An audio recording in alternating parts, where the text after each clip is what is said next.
Hey, what's good, beautiful people? Of course, you know who I be, good doc, Dr. Mike TV. Back again, once again. You should already know, ladies and gentlemen, this one is poised to be an instant classic in the making. First time to the channel, guys, make sure you subscribe and notify, do all the good things to make yourself well-versed in the good docs content. All my good stuff listed in the links in the description area below. Shout out to the IPA, International Passport Association and affiliates. Passport gang, what's good?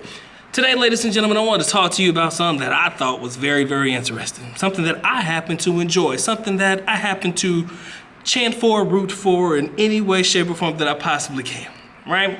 And that's love, ladies and gentlemen. The good doc is all about love, right? In this modern era, I can honestly say that a lot of people will tell you, love don't exist no more. Or you can't find somebody that's really genuinely with you to love you just to love you. But today's story, I hope, to an extent, will change your mindset on that one, all right? So I came across this article via my homeboy. Shout out to my brother Robert for sending this one to me. But it's about a 64-year-old guy who finds love for the first time in his life ever with an 18-year-old Filipina. Now, I have to admit, ladies and gentlemen, first time love, little 18-year-old, and you in your 60s, man, hey, I'm not gonna cap, bro. You might be doing something right there. You just might be doing something right.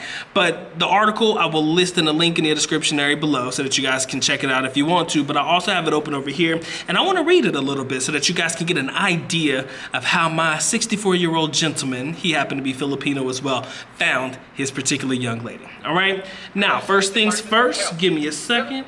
I did notice in this article, y'all, that the area in which they live in, I am very familiar with. It's an area in the Davao area. It's an area in the Davao area, Davao del Sur area called Moncayo. M-O-N-K-A-Y-A-O,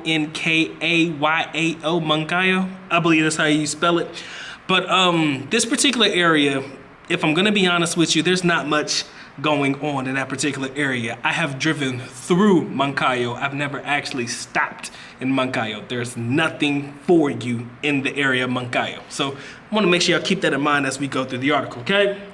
So as I open it up over here, ladies and gentlemen, a 64-year-old man who has never had a girlfriend before fell in love with an 18-year-old woman in the Moncayo de Davao de Oro area, okay?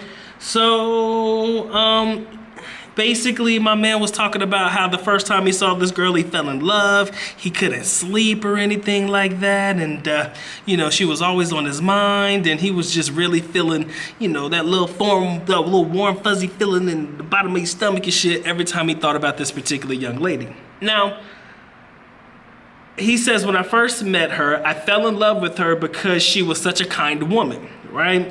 I was in love with her and I couldn't sleep as a result. So, you know, my man was feeling himself, all right? As the story goes on, it says, Romeo has a simple job, but Valentina, which is the young lady's name, admires him. She says that she has had 3 boyfriends before she's dated my 64-year-old OG over here, and none of them had a job. But I want you to keep in mind that my man Romeo's job is nothing more than a simple shoemaker, right? So my man just makes shoes, or he refurbishes or fixes shoes if they're damaged, right? That's pretty much what my man's job is. The 3 girlfriends, an 18-year-old, I want you to understand this, 18-year-old young lady, 3 boyfriends before, none of them boyfriends had a job. But my man, 64-year-old Romeo over here got the job. So it seemed like he got the goods, right? Or he's getting the goods, right? But basically, she says that the gentleman courted her for about 3 weeks, you know, talked to her, tried to get, you know, inspired to be in a relationship with her and stuff like that. He courted her for 3 weeks. And she said she liked him because I don't want to read this out loud because I know exactly how it's going to sound when I read it, but I'm going to read it. This is her words verbatim. Check out the article if you want to. She says, I liked him, talking about my man, 64-year-old Romeo. I liked him because he gave me soft drinks and bread. And he also gave me flowers. Now, I already know that my average modern day young ladies in the West will likely have a problem with that, in reference to likely if I was a guy doing that for a young lady in the Western world, somebody would call me cheap and all this other shit, and oh, you ain't gonna never get a woman treating them like this or buying them nothing. You ain't gonna never get women like that. Some people may have that mentality, but in reality, the way that I look at this particular situation is it's just a young lady that's humbled and accepting of, a guy's ability to give what he can give, right, in the moment. And she was happy with that, right? It ain't got nothing to do with just wanting to be with a guy for his money or his finances, because clearly my man's a humbled shoemaker. Man ain't making no money, especially a shoemaker in the Philippines, bro. You ain't making no money. Let's keep it real. No money that can actually compete with a real job. But he has money nonetheless, and he's willing to spend whatever money he's able to make on his particular young lady. And I think she admired him for that. Again, the more humbled experiences, I believe, make these situations more worth it. If a girl come to you, talk about, if you're not coming at me trying to take me to the fanciest restaurant or buying me the nicest gift, then I'm not gonna give you any time. Well, guess what? You probably ain't gonna get a lot of guys either. If that's the mentality that you have, or the guys that you're gonna get may be able to afford you, but once they get you, they will get rid of you because they realize it's just not worth it to keep you, if that's the mentality and the attitude that you have. So, although it may seem like he quote unquote got her for the cheap, because some people will look at it that way, I kind of look at it as she was probably in a position where she may not have had that treatment before, and because the guy stepped in and he did these things for her and other guys did not do that for her, he kind of found a way to jump ahead of the line. So again, it ain't really had nothing to do with the fact that he had a bunch of money or he was a sugar daddy or he had this, that, and the other, but the fact that he treated her nice and he did nice things for her. And nice things don't always have to be expensive, okay? But let's get back to the story. She says, I said yes to being in a relationship with him because I fell in love with him. I'm sorry. I like him and he loved me first. So basically, the age gap doesn't matter. Okay. Now, in reality, I'm going to leave it right there because there's a lot of other things that go on in here talking about the acceptance from the parents and stuff. She said that her parents accept her 64-year-old boyfriend and stuff like that. So I think that's awesome. But what I want to focus on here is the age gap situation, right? We have a lot of people who will sit here and say, oh, no way in this world can a young lady love you if the age gap is this long, because you guys aren't going to have too much in common. It's not going to be a relationship really. It's going to be more of a situationship wherein she's with you to get whatever she can financially from you, and the guy is with it just to have this nice young arm candy on his arm and shit, and walk around with the pretty young thing on his arm and stuff. So it's a mutually beneficial relationship or situationship as opposed to a relationship. So you'll have people who will say that. And however you look at it, it is what it is. But in some situations, don't be surprised if the young lady actually wants to be there.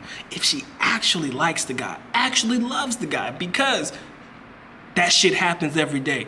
I think that society and social media and the fact that we can run through girls so quick on, direct messaging or Snapchat or, getting on these dating sites, and we can run through relationships quickly online, that it's pretty much deflated, conflated, whatever fucking you want to call it. It's pretty much ruined dating the actual way you should be dating. It's pretty much ruined that aspect of dating, period. Right?